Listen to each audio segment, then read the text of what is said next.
నమస్తే. Welcome to Divyashri kitchen. ఈరోజైతే video చాలా అంటే చాలా కలర్‌ఫుల్‌గా ఉంటదనమాట. అండ్ గుడికాడ వీడియో తీశాను కాబట్టి ఆఫ్‌కోర్స్ చూడ్డానికి 2 కళ్ళు సరిపోవు. చాలా అంటే చాలా కలర్‌ఫుల్‌గా అనిపిస్తుంది.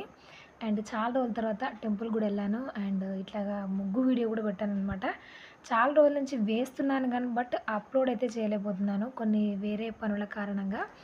ఈ మధ్య మా చుట్టాలు ఒక వీడియో అయితే నాకు సెండ్ చేశారు. అదేంటి అంటే అందులో ఒక ఇంటర్వ్యూ ఉంది. హీరో సుమన్ ఉంటారు గదా! వాళ్ళ ఇంటర్వ్యూ.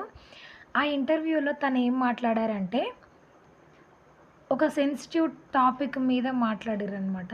అంటే తల్లిదండ్రులని బాధపెట్టి ఎవరు కూడా ఏ పూజలు, ఏ దేవాలయాలకు కానీ వెళ్ళొద్దు. చేసినా ఫలితం ఉండదు. ఏ నోములు, వ్రతాలు, పూజలు చేసినా ఫలించవు. వాళ్ళని బాధపెట్టి చేయడం కరెక్ట్ కాదని. ఆఫ్‌కోర్స్ 100కి 200% అది కరెక్ట్ అనమాట. అయితే అందులో ఇది నాకెందుకు పంపించారా అనుకున్నాను. అండ్ కింద కామెంట్‌లు గూడా కొన్ని చదువు నువ్వెన్ని చదవగలుగుతావో అన్ని చదువు అని చెప్పారనమాట. కింద కామెంట్ చదువుతూ ఉంటే 90% మంది ఒకే ఒక కామెంట్ పెట్టిర్రండి. ఏం కామెంట్ అంటే, మీరు చెప్పిన మాటలు ఇప్పుడు ఈ కలియుగంలో వర్తించవు. ఇంకొకటి ఏంటి అంటే, అంటే అన్ని కామెంట్‌లని తీసుకొని అందులో వచ్చిన మీనింగ్ నేను చెప్తున్నాననమాట. ఇంకోటేంటి అంటే, తల్లిదండ్రులు గూడా తన సంతానాన్ని సమానంగా జూడాలి. నలుగురు పిల్లలుంటే నలుగురిని ఒకేలాగా జూడాలి. ఇద్దరుంటే ఇద్దరిని ఒకేలాగా జూడాలి. కొడుకుని, కూతుర్ని ఒకేలాగా జూడాలి. ఒకరిని ఎక్కువ, ఒకరిని తక్కువ జేయొద్దు. అలా చేసినప్పుడు ఆఫ్‌కోర్స్ అట్లాంటివే వస్తాయి అన్నట్టుగా చెప్పారనమాట.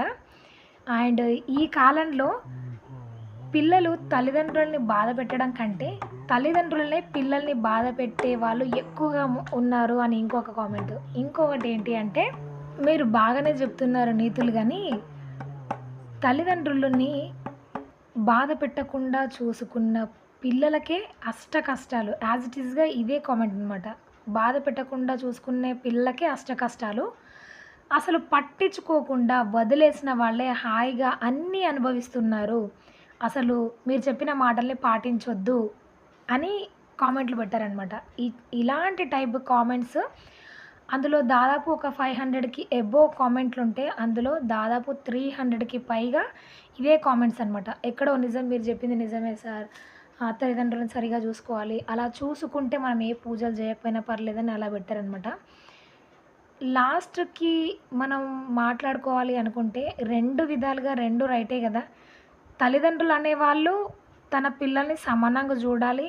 అండ్ ఒకవేళ చూడకపోయినా మనం వాళ్ళకి అంటే మనకి వాళ్ళు జన్మనిచ్చినందుకు వాళ్ళు ఎలాంటి వాళ్ళైనా కావచ్చు. నాకొక ఒక ఒక పర్సన్ చెప్పారనమాట. వాళ్ళెంత దుర్మార్గులైనప్పటికీ గూడా నీకు జన్మనిచ్చారు గాబట్టి నువ్వు వాళ్ళని కంపల్సరీగా చూసుకొని తీరాలి. ఈ మాట గూడా ఆఫ్‌కోర్స్ కరెక్టేనండి. ఎందుకంటే వాళ్ళంటూ లేకపోతే మనమంటూ భూమి మీద ఉండం గాబట్టి, కనీసం ఈ జన్మనిచ్చినందుకు అందుకోసమైనా వాళ్ళని మనము మంచిగా జూసుకోవాలి. యాక్చువల్‌గా చూసుకుంటాము. చూసుకున్న వాళ్ళే ఎప్పుడు ఏదో ఒకటి ఆహ్, క్రియేట్ జేస్తూ ఉంటారనమాట. లేనిపోని స్టోరీస్ అన్నీ క్రియేట్ జేస్తూ మంచిగా ఉండేవాడి లైఫ్‌ని అల్లకల్లోలం జేస్తూ ఉంటారనమాట. అండ్ వాళ్ళు ప్రశాంతంగా ఉండరు. చూసుకునేవాడిని ప్రశాంతంగా ఉండనీయరనమాట.